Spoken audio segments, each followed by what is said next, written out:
Welcome back. Elijah and Elisha are not the first prophets we've met in the books of the former prophets, but they get some very significant attention, don't they? 19 chapters.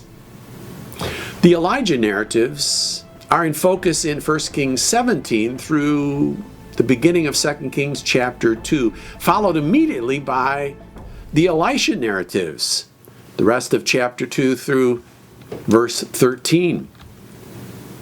And the episodes selected for these two prophets, I think, represent two sides of prophetic ministry. The Elijah episodes selected focus on reinforcing God's righteous expectations in Torah and warning of severe judgments when those expectations are violated. But on the other hand, the Elisha episodes that follow balance off with grace and compassion.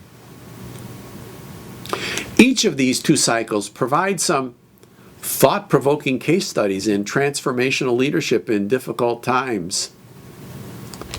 Elijah's deployed at a time when it seemed things couldn't get much better. I mean, economically, politically, we're on top.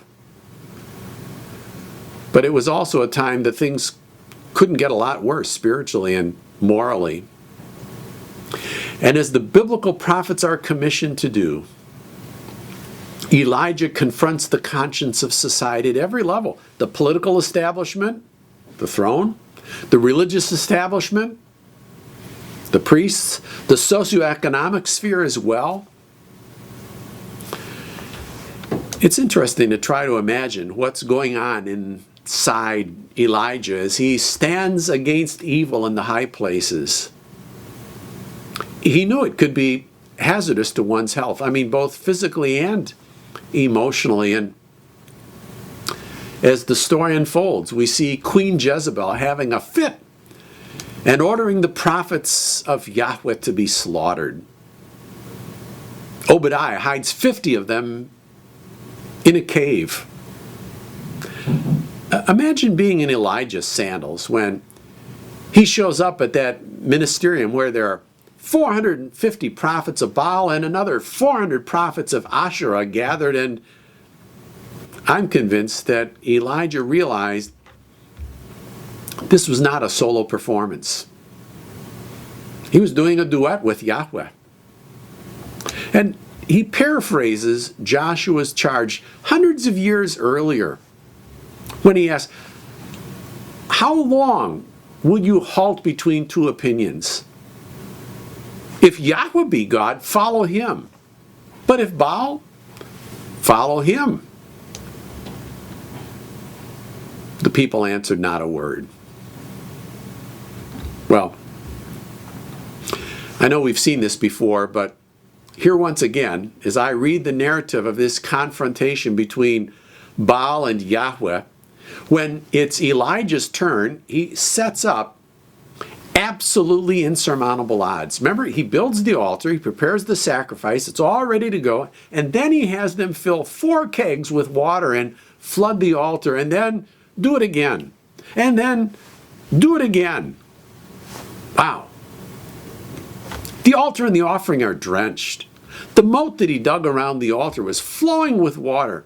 So when he prayed and the fire came down, there was no way of explaining it except that God had done it. I don't know how much time passed, whether it was fatigue of mind or body and spirit too, I don't know, but it's telling that in just a few verses, when Jezebel is taken out of contract on Elijah, he's filled with fear. Chapter 19, verse 3, and he tells God he's ready to check out. Watch the shift in perspective here.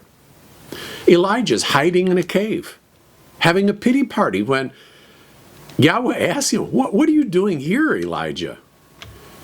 And Elijah replies, I've been very jealous for the Lord God of hosts, for the children of Israel have forsaken your covenant and thrown down your altars and slain your prophets with the sword.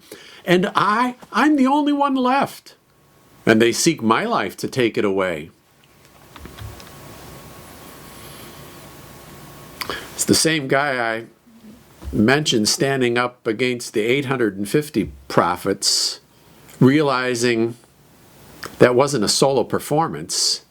Emmanuel was there with him, and yet at this point he seems to forget the Emmanuel theology and the strength and encouragement, the infusion of courage that comes with that realization. Well, as we wrap up this section, let me just run through the structure of the book. The first section, of course, is dealing with Solomon, 1 Kings 1 through 11. And then the second section, the divided kingdom, 1 Kings 12 through 2 Kings 17. The northern kingdom falls, and that leaves us section 3 with just the southern kingdom left from the fall of Israel to the fall of Judah, 2 Kings 18 through 25. I hope you give some thought to the Elijah and Elijah narratives and the modeling, the example, both positive and negative, that we pick up from these characters. It's for our encouragement as well, and I hope it is to you. God bless, and we'll see you in a bit.